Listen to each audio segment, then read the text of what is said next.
Comment parler avec l'univers est une connaissance que vous avez toujours senti qu'elle existait, mais que vous n'avez jamais su comment accéder véritablement. Avez-vous déjà vécu ces moments où vous pensiez à quelqu'un et cette personne vous appelait? Ou quand vous sentiez que quelque chose allait arriver et c'est arrivé exactement comme vous l'aviez imaginé? Ce n'est pas une coïncidence. C'est vous qui communiquez avec l'univers en utilisant un langage que des civilisations entières maîtrisaient il y a des milliers d'années. Ce que vous allez découvrir dans les 20 prochaines minutes va changer à jamais la façon dont vous comprenez votre propre réalité. Parce que les techniques que je vais révéler ne sont pas des théories modernes de développement personnel, ce sont des protocoles de communication cosmique que les Égyptiens ont gravés sur les murs des temples de Dendera, que les Mayas ont codifiés dans le Popol Vuh, et que les philosophes romains comme Marc Aurèle pratiquaient quotidiennement. La vérité, c'est que vous savez déjà parler avec l'univers. Le problème, c'est que personne ne vous a enseigné le langage qu'il comprend réellement. Le secret de l'attention consciente. Pendant 3000 ans, les prêtres égyptiens ont gardé un secret dans les textes des sarcophages, ce vers quoi vous dirigez votre attention devient votre réalité. Ils savaient que l'univers ne comprend ni le français, ni l'anglais, ni aucun idiome humain. Il ne parle qu'un seul langage, l'énergie. Dans le temple d'Edfu, il existe une inscription qui, traduite littéralement, dit « La conscience qui observe détermine ce qui sera observé ». Ceci a été écrit 2000 ans avant que la physique quantique découvre le même principe. Les Égyptiens appelaient cela Vedka, la maison de l'énergie vitale. Ce qu'ils savaient instinctivement, le neuroscientifique Dr Joe Dispenza l'a prouvé en laboratoire, notre attention remodèle littéralement les connexions neurales du cerveau.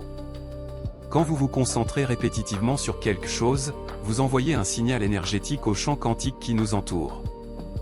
Essayez maintenant, pendant 30 secondes, observez uniquement les choses bleues autour de vous. Terminé?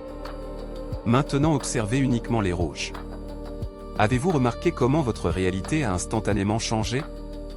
C'est exactement ainsi que vous programmez l'univers. Approfondissons. Le langage du présent éternel. Les Mayas avaient un mot fascinant, Ao, qui signifie l'éternel maintenant.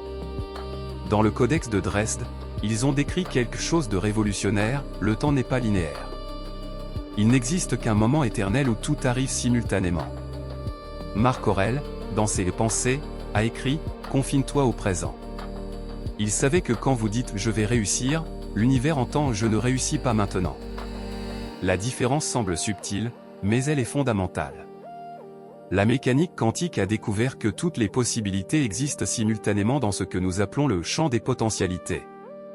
Les anciens appelaient cela Akasha dans les Védas hindous, l'éther où tous les futurs possibles coexistent. Les prêtres égyptiens utilisaient une technique appelée Matéank, vivre comme si c'était déjà vrai. Au lieu de demander « je veux être prospère », ils déclaraient « je suis prospère » et ressentaient cette réalité dans le corps physique. Fermez les yeux. Pensez à quelque chose que vous voulez vraiment. Maintenant, au lieu de désirer, ressentez comme si vous l'aviez déjà obtenu. Respirez profondément et permettez à cette sensation de s'emparer de chaque cellule de votre corps. Vous commencez à parler couramment avec l'univers. Mais préparez-vous à ce qui suit. Expansion de la conscience, le jeu cosmique. Platon, dans les dialogues Timée et Critia, a révélé que les Atlantes possédaient une compréhension profonde des niveaux de réalité. Ils savaient qu'il existe plusieurs couches de conscience opérant simultanément, et celui qui maîtrise plus de couches a plus de pouvoir d'influence. Dans le Shilam Balam, les Mayas ont décrit l'existence comme un jeu complexe avec des règles cachées. Celui qui connaît les règles joue mieux. Ils appelaient cela Itsamna, la capacité de voir au-delà du voile de la réalité apparente. Sénèque, le philosophe stoïcien, enseignait que ce ne sont pas les événements qui nous perturbent, mais notre interprétation des événements. Il comprenait qu'élargir la conscience signifie percevoir que vous avez le contrôle sur votre réponse à toute situation. Le docteur David Hawkins a cartographié les niveaux de conscience humaine et a découvert que les personnes opérant à des niveaux plus élevés expérimentent littéralement une réalité différente. C'est comme si elles jouaient sur un serveur différent du même jeu. Quand vous élargissez votre conscience, vous commencez à percevoir des modèles qui étaient auparavant invisibles. Les synchronicités augmentent. Les opportunités apparaissent. Les bonnes personnes surgissent au bon moment. Parce que vous jouez le jeu de la vie avec plus d'habileté. Chaque soir, avant de vous endormir, demandez-vous, Quelles règles du jeu de la vie ai-je découvertes aujourd'hui? Quel modèle ai-je perçu? Notez vos découvertes. En 30 jours, vous opérerez à un niveau de conscience complètement différent. La vérité devient encore plus impressionnante. Le système de guidage intérieur. Les Égyptiens croyaient en quelque chose appelé Ibé, le cœur intelligent. Pour eux, le cœur n'était pas seulement un organe physique, mais un centre d'intelligence qui communiquait directement avec le cosmos. Dans les papyrus d'Edwin Smith, ils ont décrit comment le cœur savait des choses que l'esprit n'avait pas encore comprises. Dans les Védas, spécifiquement dans le Rig Veda, il existe le concept des Antarjyoti, la lumière intérieure qui guide à travers l'intuition. Ils savaient que l'univers communique avec nous à travers des sensations, non à travers des mots. Les traditions chamaniques du monde entier, depuis les peuples andins jusqu'aux tribus nord-américaines, ont toujours enseigné que le corps physique est une antenne cosmique. Quand quelque chose résonne avec vous, c'est l'univers qui dit oui, c'est le chemin. L'Institut Atmat a découvert que le cœur possède plus de neurones envoyant des informations au cerveau qu'il n'en reçoit.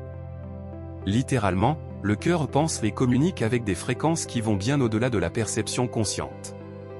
Les peuples indigènes utilisaient une technique simple, avant de prendre toute décision importante, ils plaçaient la main sur le cœur, respiraient profondément 3 fois, et demandaient « Comment cela fait-il sentir mon cœur ?» La première sensation qui surgissait était toujours la réponse de l'univers. Pensez à une décision que vous devez prendre maintenant. Placez la main sur votre cœur. Et visualisez-vous choisissant l'option A. Comment votre corps réagit-il? Maintenant visualisez l'option B. La différence dans la sensation physique et l'univers qui vous donne la réponse. Mais ce que nous découvrons maintenant va tout changer. Le pouvoir de la reprogrammation subconsciente. Voici le secret qui change tout, les Égyptiens ont découvert qu'il existe une partie de l'esprit qui ne peut pas distinguer entre réalité et imagination. Ils l'appelaient Vba, l'âme réceptive qui accepte tout comme vérité. Dans le livre des morts égyptiens, chapitre 125, il existe une technique appelée déclaration d'innocence où le défunt devait répéter 42 affirmations positives sur lui-même. Ce n'était pas une supplication, c'était une reprogrammation de sa propre identité dans la conscience cosmique. Les Mayas pratiquaient quelque chose de similaire dans les rituels des 9 Shell, la déesse de la création. Ils répétaient des mantras spécifiques pendant des périodes déterminées pour réécrire leur histoire dans le livre du temps. Marc Aurèle a écrit « Très peu est nécessaire pour une vie heureuse, tout est en vous, dans votre manière de penser ». Il pratiquait quotidiennement la répétition de pensées élevées pour reprogrammer son esprit subconscient.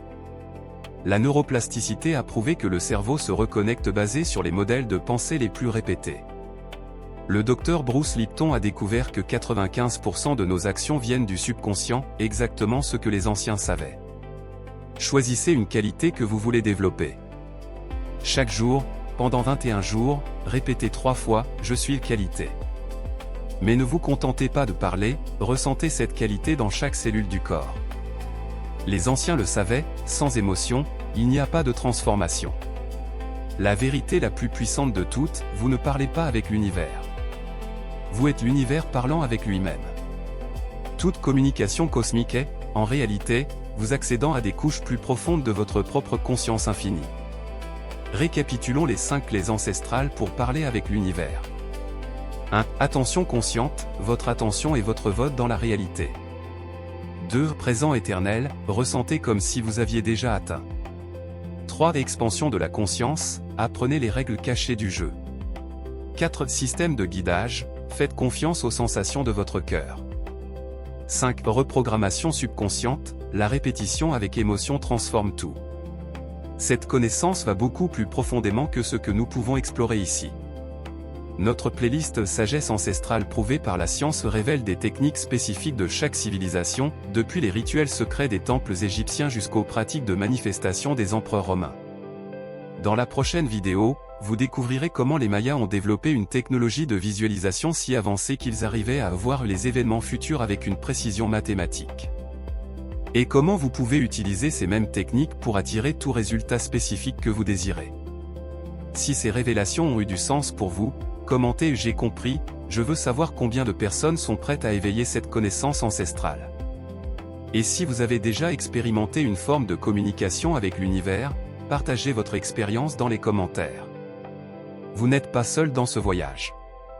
Souvenez-vous, vous n'avez pas besoin d'apprendre à parler avec l'univers. Vous devez simplement vous rappeler le langage que vous avez toujours su.